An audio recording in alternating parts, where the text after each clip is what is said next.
धोखे से बुला के मारा है उन्होंने। 5:30 पौने 6 बजे के टाइम पे किसी बच्चे ने खबर दी कि आपका लड़का वहाँ पे गिरा हुआ है। पुलिस वाले तो उल्टा ये कह रहे हैं तुम पकड़ के दे दो, हम केस करेंगे। जब हम भी सारा कुछ करेंगे तो फिर तुम्हारा काम ही क्या है। उसको कम से कम नहीं तो 12-13 बार चाकू मारे। में जो है पुलिस की फेलियर है और ये सही से काम नहीं कर रही है। ये नाबालिग समझ के छोड़ देते हैं, ये आगे चल के और क्राइम करते हैं। अभी फ़िलहाल में एक ही मुजरिम पकड़ा गया है और वो भी नाबालिग है। उसने सबके नाम बता दिए, जल्द से जल्द सबको पकड़ा जाए और उन्हें ऐसी सजा दी जाए मुझसे भी बदतर। नमस्कार, मैं हूं अमृताज सिंह और आप मेरे साथ देख रहे हैं इंडिया टाइम 24 न्यूज़। इस वक्त मेरी मौजूदगी दिल्ली के सुल्तानपुरी में है, जहां पर एक 20 साल के युवक की बेरहमी से चाकू से गोदकर हत्या कर दी गई है। कहा यह जा रहा है कि सुमित रात में कोई फंक्शन के बाद घर लौट रहा था अपने दोस्तों को खाना देकर। उसके बाद वो घर पर नहीं आता। परिवार वालों को इस चीज़ का पता सुबह करीबन 5:30 बजे पता चलता है कि सुमित की बेरहमी से चाकू गोदकर हत्या कर दी गई है, पास के 2-3 गली छोड़कर ही। परिवार वालों को रो रो कर बुरा हाल है। अभी आइए सुनते हैं परिवार वाले इस बारे में क्या कह रहे हैं। सर, आपका नाम? मेरा नाम रूप किशोर है और मैं दिल्ली सुल्तानपुरी से बोल रहा हूँ। जी, क्या हुआ? ये जी मेरे बच्चे को मार दिया गया परसों रात में और बहुत बुरी तरीके से उसकी हत्या कर दी गई। उसको कम से कम नहीं तो 12-13 बार चाकू मारे, कहीं पेट में, कहीं गले पर, कहीं मुंह में, और बहुत बुरी तरीके से उसकी हत्या की गई है। आप लोग को इसके बारे में कब पता चला कि उसका मर्डर हो चुका है? हमें सुबह 5:30 पौने 6 बजे के टाइम पे किसी बच्चे ने खबर दी कि आपका लड़का वहाँ पे गिरा हुआ है। और फिर उसके बाद में हम जैसे सो ही रहे थे, सोते में जैसे कपड़े पहने थे वैसे ही उठ करके भागे हम लोग, और भाग करके जब देखा हमने तो वो खून से लथपथ पड़ा हुआ था। उम्र कितनी थी? उम्र 20 साल। 20 साल उम्र। और परिवार में और वो को सबसे बड़े बेटे थे? हाँ, मेरा सबसे बड़ा लड़का था वो। अच्छा। और उसके बाद जब पता लगा कि भाई ऐसे ऐसे हालत हो गई है तो हम, अब दम तो निकल ही चुका था उसका, तो फिर उठा करके पुलिस वाले वहीं पर खड़े हुए थे। पहले हमसे पहले वो वहीं पर खड़े हुए थे। उन्होंने भी इत्तला नहीं की पुलिस वालों ने कि अब घर पे बताया जाए। और किसी बच्चे ने हम लोगों को बताया कि भाई वहाँ पर आपका बेटा जो है वहाँ पर ऐसे हालत में पड़ा हुआ है। मतलब पुलिस वालों ने भी आपको नहीं बताया कि आपका बेटा वहाँ इस हालत में पड़ा? पुलिस वालों ने भी इस चीज़ की पुष्टि नहीं की है कि वहाँ पर हम, कि भाई ये जिस घर का है उस घर में इत्तला तो कर देनी चाहिए कि भाई यहाँ आपका लड़का है यहाँ। लेकिन पुलिस वाले वहाँ पर खड़े हुए हैं और आपस में हंसी ठट्टा और कर रहे हैं। तो पुलिस की लापरवाही आप मानता है? जी हाँ, बिल्कुल, डेफिनेटली पुलिस की लापरवाही है। और इस बात में मैं ये भी कहूँगा कि पुलिस की ही सबसे ज़्यादा लापरवाही है, क्योंकि वो एंड टाइम पर अगर एक्शन लेती तो जो मुजरिम हैं वो पकड़े जाते, लेकिन पुलिस ने ऐसा कोई कदम नहीं उठाया। तो अभी कितने लोग पकड़े गए? अभी फ़िलहाल में एक ही मुजरिम पकड़ा गया है और वो भी नाबालिग है। नाबालिग? हाँ। आपको क्या लगता है इसमें कितने लोग शामिल हो सकते हैं? ऐसा कुछ? इसमें 4 से 5 लोग शामिल हैं। 4 से 5 लोग जी। और 4 से 5 लोगों के बीच में अभी तक एक ही मुजरिम पकड़ा गया है। और मुझे उम्मीद ये है पुलिस वालों से कि वो जो उनके परिवार वालों को भी उठाया हुआ है वो मुश्किल से मुश्किल 1 दिन के अंदर में उसको अरेस्ट कर सकते हैं। अच्छा, तो मतलब आप ये कहना चाहते हैं कि पुलिस पूरे तरीके से मुस्तैदी से इस चीज़ को काम नहीं कर रही है। जी। तो आपको किसी पे शक है? नहीं, मुझे शक नहीं है। जब वो लड़के ही यहाँ आसपास के मोहल्ले के हैं तो मुझे किसी पर क्या शक करने की गुंजाइश रह गई। मतलब आपको मोहल्ले के ही लड़के हैं जिन्होंने इस हत्या को अंजाम दिया? ये किया है तो वो आसपास के ही मोहल्ले के लड़के हैं। तो क्या सुमित की किसी से लड़ाई या कुछ दुश्मनी है? ऐसा कुछ नहीं, किसी से लड़ाई दुश्मनी किसी से कुछ नहीं, ऐसा कुछ नहीं है। उसके मन में भी नहीं था और ना हमने उससे ऐसा कोई भाव था उसके अंदर कि भाई उसके अंदर कोई दुश्मनी की लड़ाई हो या कोई रंजिश हो, ऐसा कोई भाव नहीं था उसमें। तो आप क्या मांग करते हैं प्रशासन से, पुलिस से? जनता जो आपको देख रही है उनसे आप क्या मांग करेंगे, क्या कहना चाहेंगे? मैं तो न्याय की मांग करता हूँ जी। मुझे न्याय चाहिए। पुलिस से भी और दिल्ली सरकार की जो हमारी मुख्यमंत्री हैं उनसे भी मेरा यही गुहार है कि मुझे न्याय चाहिए बस, और इसके अलावा कुछ नहीं। दोषियों को कड़ी से कड़ी सजा मिले। बस ये दोषियों को कड़ी से कड़ी सजा मिले, चाहे वो नाबालिग हो, नाबालिग होगा तो उसको छोड़ देंगे, फिर दोबारा वो काम करेगा ऐसा गलत, तो फिर इस चीज़ के लिए तो फिर ये सरकार ही जिम्मेदार रहेगी ना। तो कहीं ना कहीं प्रशासन भी जिम्मेदार है इन सब चीज़ों जी बिल्कुल। प्रशासन से क्या मांग करना चाहिए? ये तो जल्द से जल्द कातिलों को पकड़ा जाए और उन्हें सजा दी जाए, चाहे वो बालिग हो या नाबालिग हो। नाबालिग हैं आज इतना कर रहे हैं, आगे जब बालिग हो के और क्या करेंगे वो। पुलिस प्रशासन इसमें पूरी वो छूट दे रखी है। हाँ जी, पूरी छूट दे रखी है पुलिस प्रशासन ने। जब पूरे जांच में सहयोग नहीं कर रहे। जी नहीं, लेकिन ये बात है कि उन्होंने भेजा था वही उनको, पुलिस वालों ने भेजा था वो लड़के को।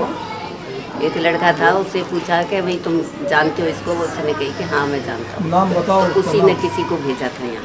बॉडी के लिए जब हमें पता चला सुबह 6 बजे, तो वो लड़का आया था, तो पुलिस वाले ने वही दूसरे भेजा था कि तुम्हारा लड़का वहाँ पे पड़ा है और पुलिस की गाड़ी खड़ी है। तब मैं यहाँ से गई हूँ, पहले मैं ही गई हूँ वहाँ पे।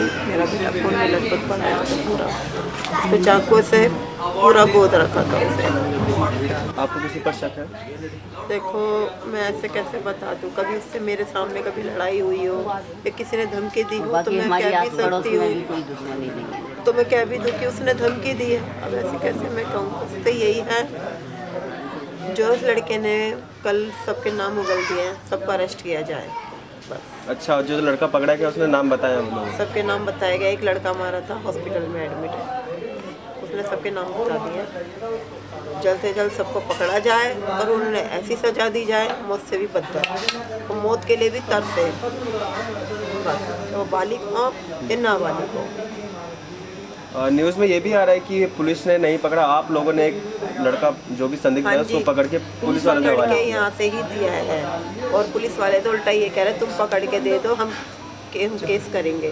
जब हम ही सारा कुछ करेंगे तो फिर तुम्हारा काम ही क्या है? हम तो मार के सीधे जान से मार देंगे हम तो उन्हें, तो हमारा तो बेटा जान से गया है ना। तो पुलिस वाले ये कह रहे हैं कि आप हमें पकड़ के दो तब उनको अंदर करेंगे, मतलब हाँ वो नहीं पकड़ना चाहते। हाँ, वो फ्री की तनख्वाह ले रहे हैं, उन्हें मेहनत नहीं करनी, उनको तो नोट मिल रहे होंगे खाने को, उन्हें तो नोट मिल रहे हैं ना। दोषियों पे जल्द से जल्द कार्रवाई हो और उनको पकड़ा जाए। हाँ जी, जल्दी उन पर कार्रवाई की जाए, मेरे बच्चे को इंसाफ मिला जाए, बस यही चाहती हूँ। सब मेरा बच्चा गया है, मैं नहीं चाहती ऐसे ही और किसी के बच्चे के साथ ऐसा हो। आज मेरे बच्चे के साथ हुआ है, कल को और किसी के बच्चे के साथ भी हो सकता है। आपका नाम? आप दोस्त लगते हैं सुमित के? हमारा भाई भाई लगते हैं। मतलब भाई लगता है एक तरीके से हमारा। मेरा बेटा है मतलब। तो आप लोगों को भी सुबह ही पता चला कि? हाँ भाई, हमारे को तो सुबह पता लगा कि उसके वहाँ पर हो गया है, देखने के लिए गए तो पुलिस वाले वहाँ चले, तो कोई कुछ कर ही नहीं रहे थे पुलिस वाले, तो उनसे कह रहे लड़का भी हमें पकड़ के लाए, लड़का भी हमें पकड़ के लेके जिम में बैठा हुआ था वो पार्क में। वो लड़का है कौन? वो यहाँ पर रहता है जी बगल लोग में। आप लोग को उस पर शक है? जी शक नहीं है, उसने खुद मुँह से बोल दिया है। उगल दिया? हाँ, वजह बताई कोई वजह? वजह नहीं बताई तुमने। फिर भी पुलिस वाले कोई कार्रवाई नहीं कर रहे। कार्रवाई कुछ नहीं कर रहा। और ये भी कह रहे हैं कि आप खुद पकड़ के लाइए, हम उनको अंदर करेंगे, मतलब खुद नहीं पकड़ना चाहते। खुद पकड़ना क्या चाहते जी? उस लड़के को हम पकड़ के लेके आ रहे हैं, तो कौन लेके आएगा? वो तो यहाँ खड़े हुए, प्रशासन को करना चाहिए वो काम हम कर रहे करेंगे। हैं। बताओ, वो लड़का उनको मिला नहीं, वो मिलिट्री में बैठा पड़ा है मंगोलपुरी में। कितनी दूर है यहाँ से? हम लगे हैं यहाँ से पैदल 15 मिनट का रास्ता है, अब पैदल भाग के गए लड़के यहाँ से। और बताइए, हम भी दुख है, हमारा भाई चला गया। जी आप कुछ चले जाइए। हम कुछ नहीं कहना चाहते सर, ये कहना चाहते हैं इसमें जो है पुलिस की फेलियर है और ये सही से काम नहीं कर रही है। ये नाबालिग समझ के छोड़ देते हैं, ये आगे चल के और क्राइम करते हैं। हम ये चाहते हैं पुलिस वाले से भाई ये अच्छे से काम करें, अपना कर्तव्य निभाएं और इनको ऐसी सज़ा दें कि दोबारा कोई ऐसा काम ना करे इस समाज में। आज तो इनका मर्डर किया है, कहीं किसी और का मर्डर कर देंगे, कभी किसी और का, ऐसे होता रहेगा और पुलिस वाले जो है नाबालिग समझ के पैसा ले लेते हैं, उनको छोड़ देते हैं, बस यही कहेंगे। 500 में बिक रही है पुलिस तो। मतलब नाबालिग समझ के पुलिस छोड़ देती है, फिर वो आगे और क्राइम करते 3 महीने बंद हो रहे हैं, उसके बाद छूट जा रहे हैं, फिर आगे फिर केस कर रहे हो। तो आप क्या मांग करेंगे प्रशासन से?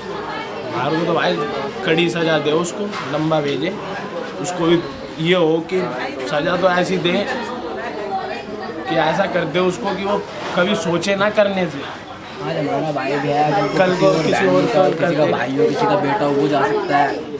क्या बता, बच्चे हैं, वो उनको मार गए, कल को तुम्हारे घर में भी कोई होगा, उनको मार जाए, फिर तुम्हें कैसा लगेगा? फिर तुम भी तो एक्शन लोगे। अभी से लड़के तो आगे जाके लेके आए हैं, अब उनको भी खतरा है, आने के बाद उनको भी मार सकते हो। मतलब आप लोगों पर भी खतरा बना हुआ है कि अब इनको भी मार सकते हैं कि ये इन्होंने हमारे को पकड़ा है। वहाँ तो पब्लिक सेवा उसको बहुत मार रही थी। तो यहाँ पर कोई फंक्शन था, उसके बाद सुमित अपने दोस्तों को खाना देने गया दोस्त को खाना खिलाया। इसके बाद किसी दोस्त ने बुलाया उसको, बुलाने के बाद ले गया, खाना खिलाया, फिर इसके बाद फिर आया घर पे, फिर फ़ोन किया, फिर गया वो। अच्छा, घर पे आया था तब, उसके बाद फिर गया? वही खाना लेके गया उनके लिए, खाना भी खा रहे उसी का, उसी को मार रहे। मतलब कोई दोस्त में से कोई मिला हुआ है जिसने हत्या को अंजाम? वो दोस्त है ही नहीं, दोस्त है ही नहीं, वो बुलाया है। वो बुलाया उन्होंने, ये है कि उन्होंने ये देख लिया कि अकेला है, और उसने अपने यार दोस्तों को खिलाया, यार दोस्त चला गए, वो अकेला है। उन्होंने इस चीज़ का फ़ायदा उठाया है, धोखे से बुला के मारा है उन्होंने। तो आपने सुना परिवार वालों का क्या कहना है और लोगों का इस बारे में क्या कहना है। उनका ये कहना है कि पुलिस प्रशासन पूरे तरीके से जांच में सहयोग नहीं कर रहा है। उन लोगों ने खुद एक व्यक्ति को पकड़ के पुलिस के हवाले किया, जो कि नाबालिग बताया जा रहा है, और लोगों की गिरफ्तारी इस मामले में नहीं हुई है। तो कुल मिलाकर बस बात यही है कि दोषियों को जल्द से जल्द सजा मिले और पुलिस प्रशासन कड़ी से कड़ी कार्रवाई करे। कैमरा जर्नलिस्ट प्रदीप के साथ मैं Abhay Pratap Singh, India time 24 news. खबरों से खबरदार रहने के लिए चैनल को सब्सक्राइब करें और प्रेस करें बेल आइकन। भगत चंद्रा हॉस्पिटल विश्व की सभी आधुनिक और बुनियादी सुविधाओं से परिपूर्ण एक world class multi speciality hospital, Mahavir enclave Palam Dabri road पर स्थित साउथ वेस्ट दिल्ली का एकमात्र मल्टी स्पेशलिटी हॉस्पिटल, जहां 24 घंटे आपकी सेवा में उपलब्ध हैं वेल क्वालिफाइड डॉक्टर्स और हेल्पिंग स्टाफ। डॉक्टर CM भगत द्वारा स्थापित भगत चंद्रा हॉस्पिटल आपकी सेहत का ख्याल रखना ही इसकी प्राथमिकता है, वो भी अफोर्डेबल रेट्स में।